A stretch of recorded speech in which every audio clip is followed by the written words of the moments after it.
Good afternoon and welcome to Lunchtime Series with Kevin, international leadership coach, facilitator, trainer, and indirect force for change in the world, adding value to people's lives. This show happens every week on ebizradio.com, and you can catch the Lunchtime Series on all major podcast channels today. Joining me for today's show, we have motivational speaker, international best-selling author, public speaking coach, and a huge fan of lighthouses, which she'll explain why. President and CEO for 24 years to the vibrant vocal power, Marjorie Saulson. How are you, Marjorie? I'm doing just great, and it's so nice to be here with you. Thank you. Thank you for making the time. And I know that you're all the way from, is it Michigan? Michigan, yes. Michigan. There we go. Michigan. So you're right and early, and we're sort of settling down in the afternoon. Yes, well, that's right. Because when I visited South Africa, first of all, it took forever to get there. Duh. Yes. But we really, my late husband and I really enjoyed our visit to your country. It's really beautiful, and the people were so lovely and gracious. Thank you. So, Marjorie, don't you want to just kick it off with just a bit of more about who you are, what you do, and what we are going to be talking about today?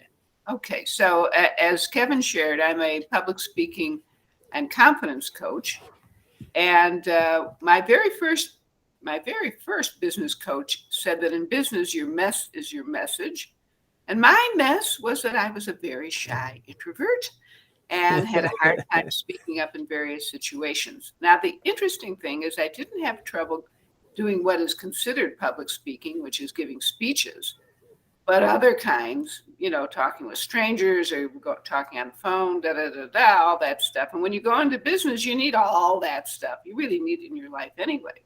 Yeah. So I developed a different definition of public speaking. My definition is it's anytime you talk to somebody other than yourself. Yes. Because I work with people who have no problem giving speeches. But you want me to go to a networking event and talk to all those strangers? Are you crazy? Pick up the phone. Yeah. Call somebody? Are you crazy? So these are all skills people need. And so that's why and those were by the way, things that were tough for me. And I had to learn strategies to deal with them. So now I love to help people do that because I truly believe each of us has an important thing or idea or gift to share. And if we can't communicate it, we can't share it. Yeah. And I've heard people say, well, there are a lot of people who do what I do. I don't know that I have to do it. And this is what I say. Whatever gift you have, I don't care if 3 million other people do it. There are a certain set of people who can only hear it when you share it. Yes. Because everything's based on relationship. That's the foundation. Know, like, and trust has become a cliche, and it's a cliche because it's true. And how do you build a relationship? You have to communicate with people, right? Yeah. Absolutely. So that's my goal. And basically, do you want me to go to my whole riff of what I consider communication to be? Well, I mean, like one of the first questions we have here is like, what has inspired you to focus on this topic? I mean, you mentioned that you grew up quite shy, and like, what was your focus and what inspired you to do it? Because I think that's such a big thing for a lot of people. A lot of people, I mean, some stats say, doing a talk in front of people is considered the second highest thing to dying rather, or something crazy. Actually, like that, right? It's funny, Kevin, you should say that because there's some list that listed ahead of dying. Wow. And Jerry Seinfeld has a very funny video on YouTube where he goes on that people are more afraid of public speaking than death. And then he goes on in his Jerry Seinfeld way to point out that means at a funeral, more people would rather be the body in the box than the person. Right. That's exactly the point, right? Yeah, right. So that's so funny. The thing is that I guess in a way it goes back to high school because there was a poem in my high school literature book about elegy in a county churchyard. And Thomas Gray, the author, talked about all these people who died with their gifts, ungiven. And people who work in hospice claim that at the end of life, what people regret is not so much what they did, it's what they didn't do. And why didn't they do it? They were afraid, basically, to put it into words. Oh, that's stupid. That'll never work. Are you crazy? Where'd you get that idea? And people are really afraid to put themselves out there. And so they're afraid to communicate. And so I really feel that my goal is to help people, I like metaphors, to bust out of the jail of their comfort zone so they can share their gifts. Yeah. Because we need every little gift anybody can share in the world. And it's very obvious right now that the world needs as much good stuff as we can possibly put out there. And so my goal is basically to help other people do that. And I kind of consider myself the pebble that goes in the pond and then the ripples go out. All the people I can help are the ripples. Absolutely. And I'm the pebble. So, I mean, what about speaking in public? Is it that makes people so afraid? Can you share a little bit about that? Because I think, first thing that comes to mind is imposter syndrome. People just, don't think they belong there. People have, the fear of whatever, something that happened when I was 15 or whatever, what is that thing that's keeping us? Okay, so I have to say this, first of all, about the imposter syndrome. That first business coach I had who said, your message, your message. Yeah. The other thing, that's Pamela Bruner, by the way. The other thing she said is just remember, to a kindergartner, a first grader is a genius. Exactly. So, yes. So whatever you know more than the person you're sharing it with, unless you're working with somebody, to learn more in that field. Yeah. So that's first of all. Second of all, the thing is that, people why am I so afraid? This is ridiculous. The thing is that we are not physically afraid. I mean, it's unlikely that a tiger will come out from the wings and pounce on us, or a bolt of lightning will come down through the ceiling and hit us in the head. Yeah. It's an emotional fear. And there are basically three fears. I call them, if you'll pardon the expression, the unholy trinity of public speaking fears. The first one is criticism. That's stupid. Where'd you get that dumb idea? Oh, God. And I think one of the reasons that we are so, the criticism is so painful, I think perhaps maybe criticism is the go-to tool of parents and teachers to try and civilize us when we were kids. Yeah. And so I think we have a lot of really unhealed wounds of criticism from our childhood. Yeah. And the second is rejection. Nobody likes to be rejected, to say no, Yeah. And it doesn't feel good.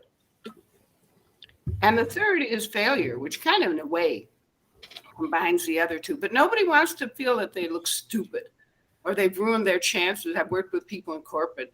They're afraid of ruining their chances for advancement or a raise because they don't want to look stupid. They don't know how to answer a question. That's, by the way, one of the first things I helped somebody in corporate with, because this person was sitting in meetings, Kevin, dreading being asked a question he couldn't answer and, looking stupid. So I had to come up with a system for that, which I share with people. But anyway, because that's one of the reasons people don't want to get up and be in any situation where they have to answer questions. What if I don't know the answer? Yeah, exactly. Yeah. So it's criticism, rejection, and failure are the three things that people are really afraid of. So I work on helping people figure out how to get around those fears. So I mean, and you bring in, being in business. What do you think are the costs, or what is the costing business owners today who have a fear of public speaking? Because as the business owner, you're kind of you're the voice, you're the head, you're the leader. You're almost people have that assumption that they make that obviously you'll be able to speak, obviously you'll have a message. right? So there's unspoken pressure already. So, but what Yeah. is it costing business owners and businesses out there because of, leaders not being able to articulate anything? Well, it's another cliche. The first one I mentioned was know, like, and trust. Mm. But you can't communicate. The other cliche is you're the best kept secret. Yeah. People talk about visibility and getting out there, and if you don't communicate, you can't get your message out. People are not mind readers. People can't find you if you don't let them know you exist. And you can't help people if you don't tell them how you can help them. Yeah. So basically, it's costing them clients, prospects, business, customers, income, and self-esteem. Because people who know they should be doing this, and they're shoulding on themselves. Oh, I should get out there. I should get on. I should do videos. I should do Facebook Lives. I should do Google Meets. And they don't do it. And they beat themselves up for it because they're not doing it.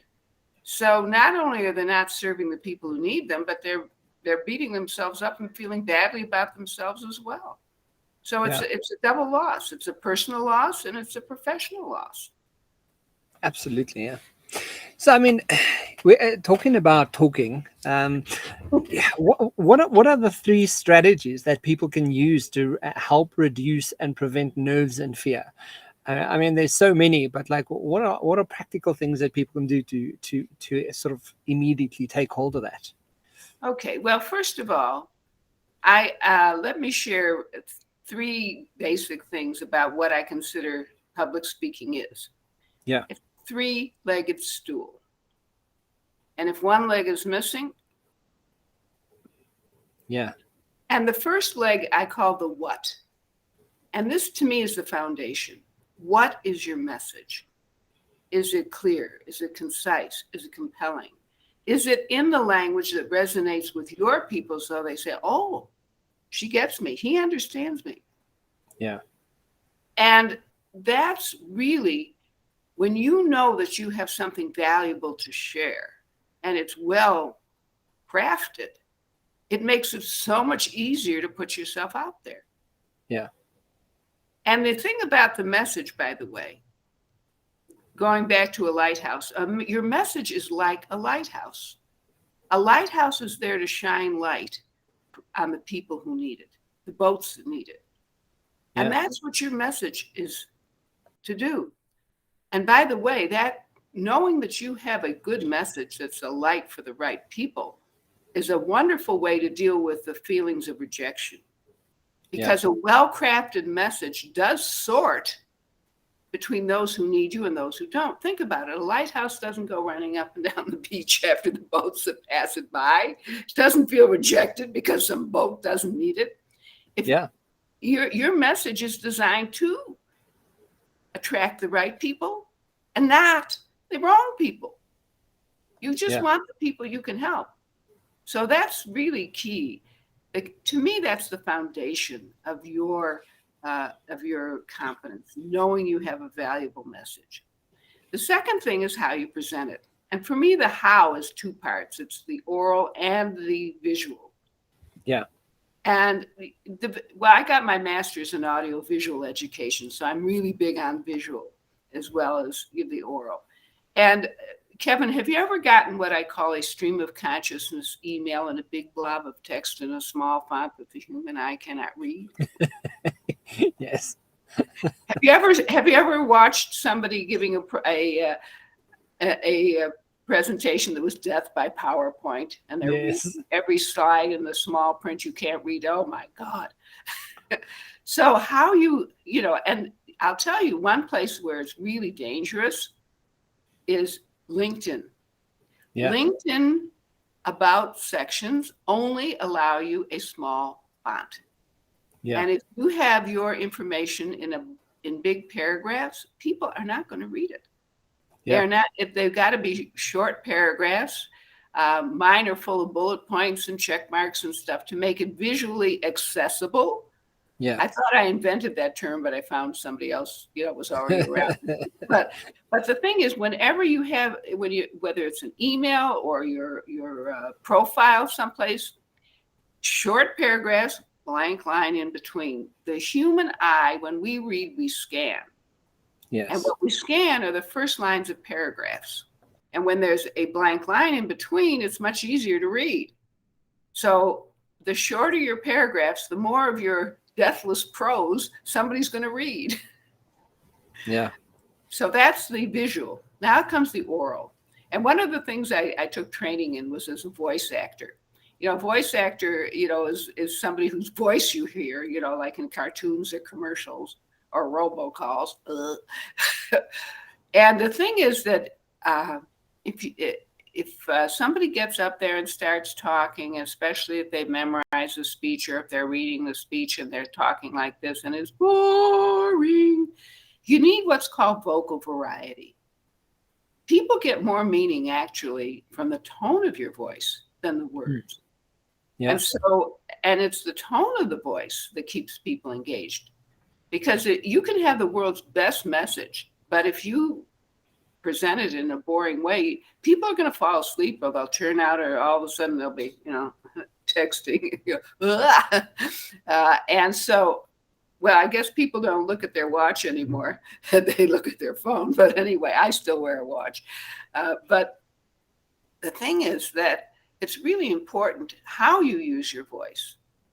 And that, and one of the things that people really underestimate is what I call the power of the pause. One of the things that really irritates me, Kevin, is when people ask a question and then don't give you time to think about the answer. Yeah. I mean, really. Yes. And I'll tell you who uses the pause really effectively. Watch a comedian telling a joke. They always pause before the punchline, right? Yeah. Because exactly. Yeah. And the thing is, if you make a really important point that you want to sink in, give people time to think about it. Pause. Does that make sense to you? Absolutely. I think, one of the things that I've done my fair share of presentation skills training, and had, I had such a wonderful, amazing success story where we had an executive on stage presenting to 1,000 people in her organization, and she kept doing it, and eventually, going through a lot of work with her, I eventually just said to her, always remember that people came here to listen to you. They didn't come to read your presentation. They actually want to connect with you somehow, right? And speaking about the pause, and that's what we worked on. We like give people time to think about what you're talking about. Give people time and space to sort of mull over everything that you're sharing, because just talking at people also doesn't, you're doing very little help in communicating.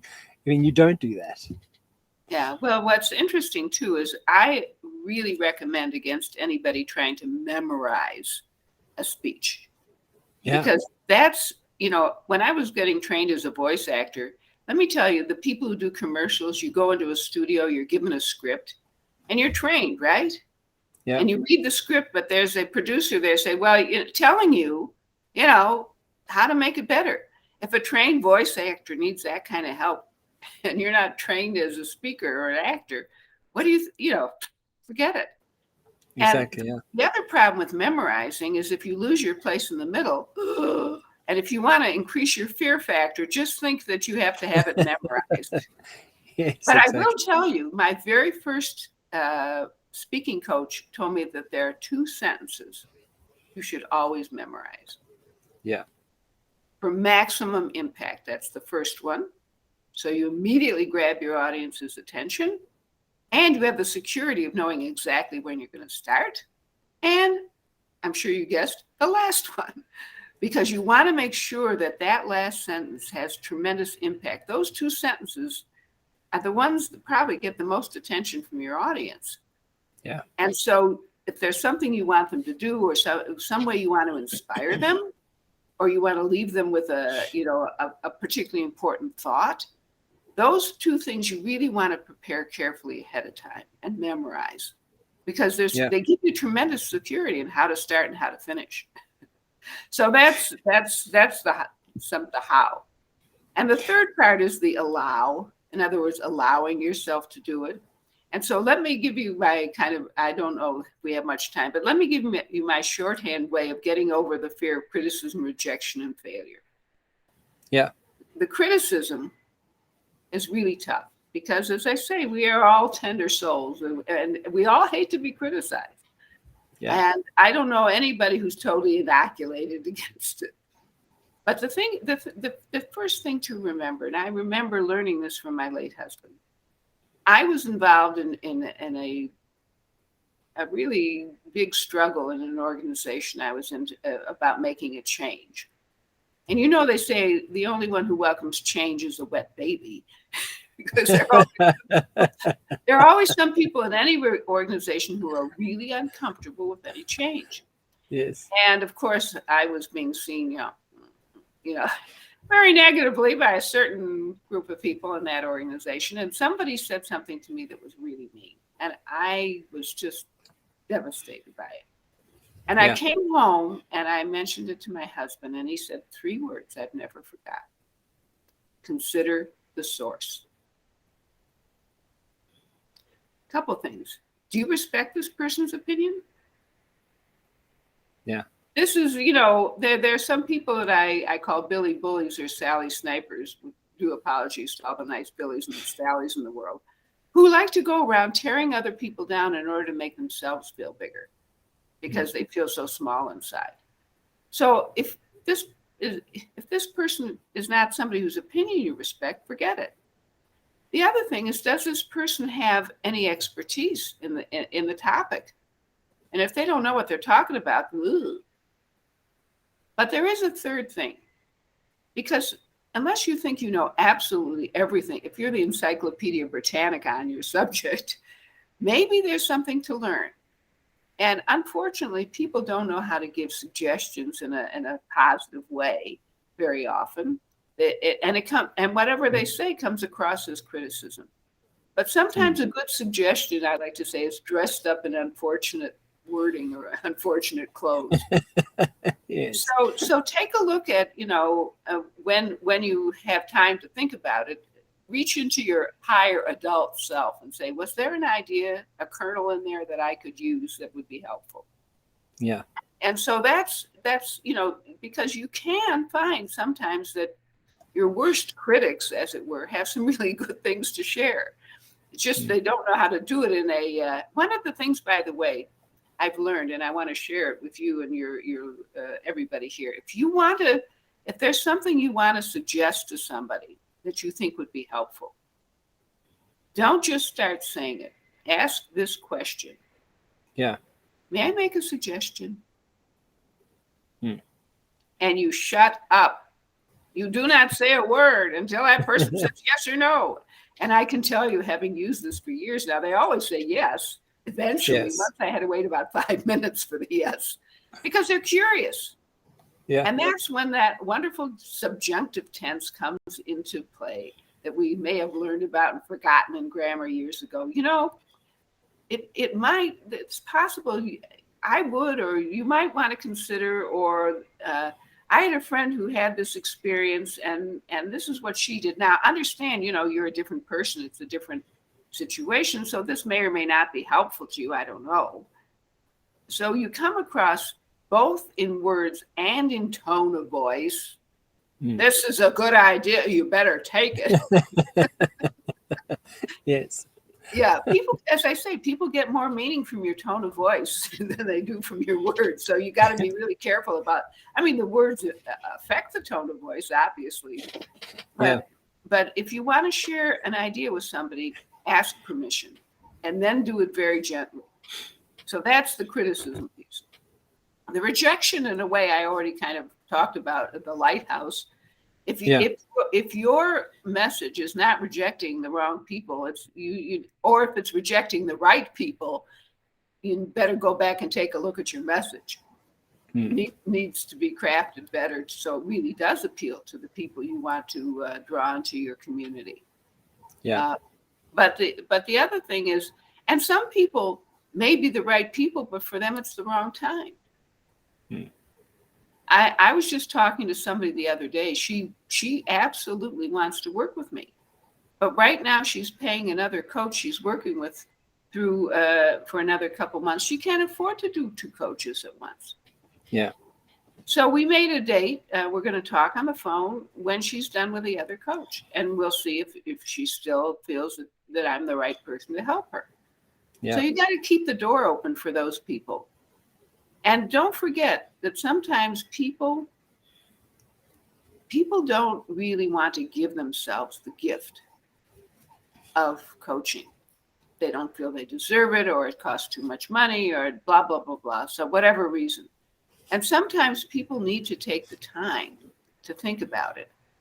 And they also come to it from a different, a less helpful point of view. They look at coaching as a cost. You know, a latte is a cost. A meal at a fine restaurant is a cost. You buy a dress, it's a cost. When you invest in coaching, you're investing. It's an investment in yourself and a gift you're giving yourself you will enjoy and have for the rest of your life. Yeah. So it's really helpful to, when people say, well, I think it costs too much. What's the cost of not doing it? Absolutely. So that's kind of rejection. Now, the failure piece. There's a famous story about Thomas Edison when he was working on inventing what we now call the incandescent light bulb, because he didn't like the idea of people depending on kerosene lamps and candles.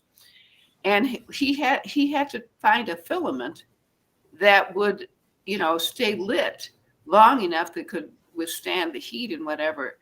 And evidently, I've read different numbers, but he tried like several thousand things before he finally figured out how to do it. Yeah. And part of it was he ended up enclosing the filament in glass, but some burned out right away, or they'd only burn for 2-3 minutes. And at some point in that process, he was interviewed by a journalist who wanted to know what was the latest thing he was working on. And he explained, and he said that he had tried, I don't know, at that time it was about 1,200 different things that hadn't worked. And the guy says, well, why do you keep trying when you failed so many times? And evidently Edison answered, I didn't fail that many times. I just eliminated those many things that didn't work. Yes. And so I will tell you, I learned a very important lesson in my volunteer career about how to view something that you think, didn't go as well as you wanted or might have failed. Because, when you evaluate an event with a bunch of volunteers, the first time you forget to thank them or acknowledge them or hurt their feelings, they are gone. There are 3 million other worthy, worthy organizations that they can work for. And so it's kind of a 2-step process. The first is what went right. Anything you did, there's got to be some things that went right. And it's really important not to lose that information. What went well? And get those endorphins going. And then the next question, by the way, you never ask what went wrong. Well, how do you find out? You don't ask what went wrong. You ask what can be improved or released as not serving. Yeah. It's a whole different place to come from. Because the minute you start beating yourself up, that is a recipe for never doing it again or procrastinating so long that you don't want to do it again. And it's interesting, Dale Carnegie, who at least in the US kind of invented the public speaking business, coaching business, said that there are always 3 speeches. The one you plan to give, the one you give, and the one you wish you'd given.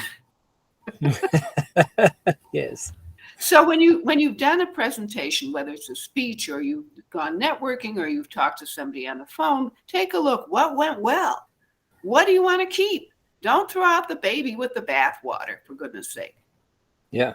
Where do I need to improve? Where do I need to tweak it, make it a little better? And see, one of my beliefs is nothing is a failure as long as you learn the lesson it has to teach you. Hmm.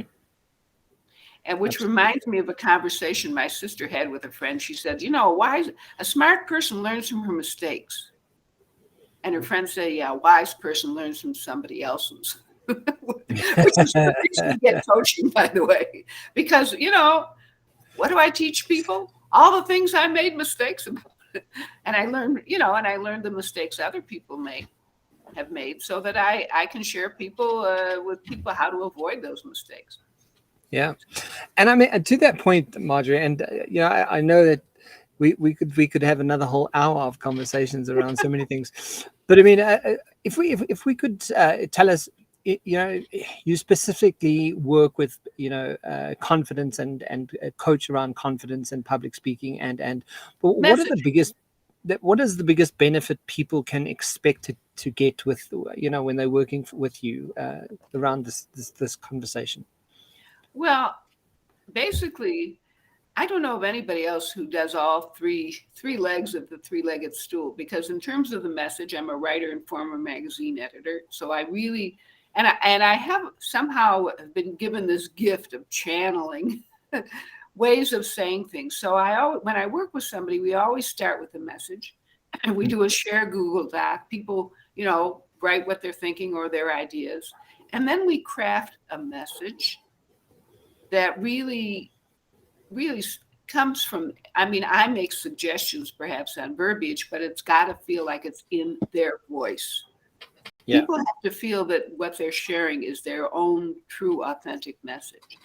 And then I give them rehearsal techniques and how to be prepared to share without memorizing, but being able to, have a very clear idea what are their major points they want to make, discuss what stories fit, all of those things that create a really powerful message. Because as I said, to me, Kevin, that's the foundation of your confidence. Knowing you have a really well-crafted message that's worthwhile, that you really believe in, and you feel an obligation to share with people. Yeah. And by the way, I never tell anybody, I never promise, oh, you work with me, you won't be nervous anymore. I wouldn't ever say that. As a matter of fact, I like to quote Mark Twain. Mark Twain made his living the latter part of his life giving speeches because he lost all of his money from, all of his books in some boondoggle. And he said there are two types of speakers: those who are nervous and those who are liars. Yes. Because there's always going to be some kind of situation where you feel nervous. Yeah. And so what I like to do is give people some strategies to how to handle those nerves. And by the way, when we feel nervous, we feel it in our body. It's our body that has the sensation. It's our brain, our prefrontal cortex decides it's nerves and fear. When that nervous energy is going around, I like to share with people, just consider it energy. Excitement. Yeah. Fear and excitement are two sides of the same coin. You're excited to share what you have. And you use that energy when you're presenting. You don't get up there like, we've all heard speakers with no affect and they are so boring. So, there are different ways that people can deal with their nerves. And that's just one little tidbit. No, I absolutely love that. So, guys, if you want to get a hold of Marjorie, you can go and check it out at the vibrantvocalpower.com, where you'll be easily get hold of her. She's got a free report at the top of the page, and the report is 5 speaking landmines and how to avoid them. But Marjorie, before we go, I know that you want to share some stuff, and you're giving us away some free stuff today. So, guys, While Marjorie is pulling it up, if you are going to be seeing it on the YouTube page, you'll see that you can sign up on some of her pages and get some free, I think 3 months of free subscription. And she's going to be sharing that with us now. Yes. And please tell us more about it. Okay, so one of the things, my mission really is to help people become more effective and sharing their gifts. And the reality is, I realized, Kevin, people can't all afford private coaching, number one. Number two, I couldn't do it for everybody who needs it anyway. And number three, sometimes, people open their email at 11 at night or midnight. And, oh, gosh, I've been invited to do a podcast. How do I prepare for that? So I decided I wanted to make available to people 24/7 a resource when they have some coaching, when they need some, information. So I created this VVP Academy, VVP being short for Vibrant Vocal Power. So let me share what's in here, because I want to give everybody 3 free months membership. And this is the welcome page. This is, by the way, Mystic Point Lighthouse, the Great Lakes. I'm on Michigan, surrounded by 4 of the 5 Great Lakes, which is like being on an ocean with no salt. And we have more lighthouses than any other state in the United States. And by the way, that's a lake freighter. It's 1,004 feet long. It's amazing what's on the Great Lakes.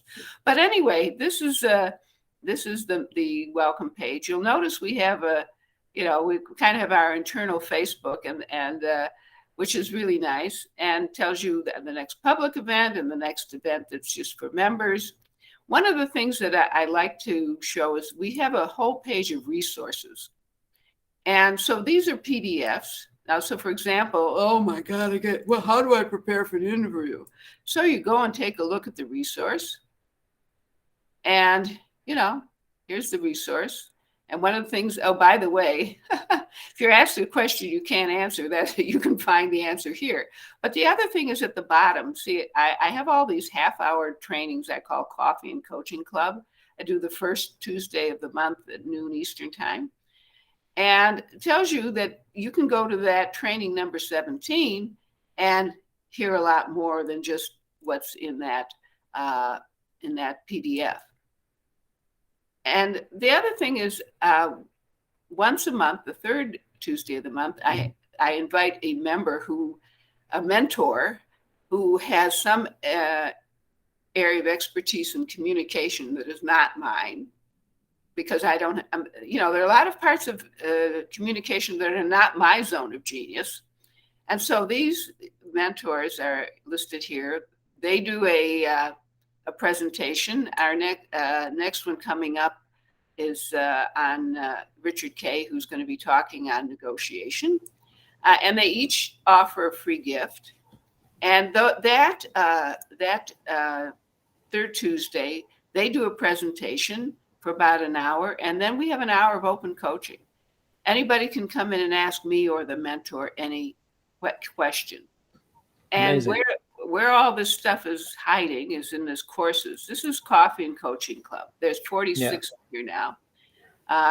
So you can look and see, I love this title, Speak with Authority Without Being a Jerk. There's a whole bunch of things here and so forth. And the other thing that's here is in the call recordings, these are the recordings of all of the mentors. So for instance, Catherine O'Leary, the most recent one last month, talked about using quizzes. And then this was the open coaching time. So, and by the way, these are 2 separate recordings. Nobody wants to sit down and watch 2-hour recording. Are you crazy? Then we also have these groups where people can go in and write messages. And all of these end up showing up, by the way, on that main page I showed you. The one group that I really think is wonderful is this Upcoming Opportunities group. Most groups you go into in Facebook, they don't let you do any kind of promotion. If you're doing something for yourself, or you're a joint venture partner and you have an affiliate link and you want to earn a little money as a joint, you can't do that.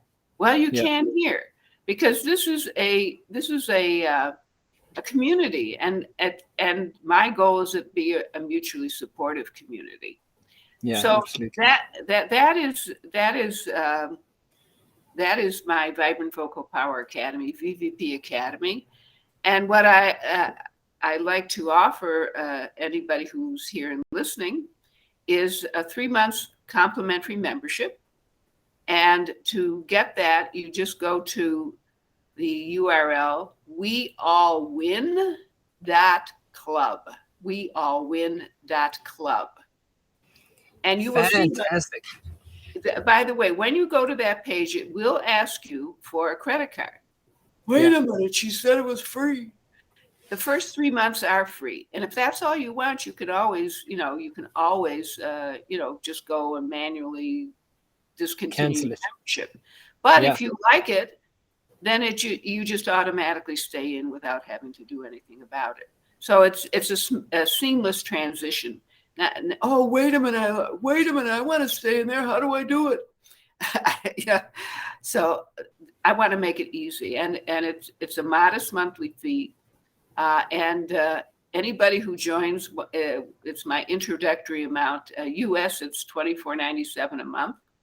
And anybody who, even if sometime down the road I decide to raise it, you get grandmothered in, so to speak, to the original fee.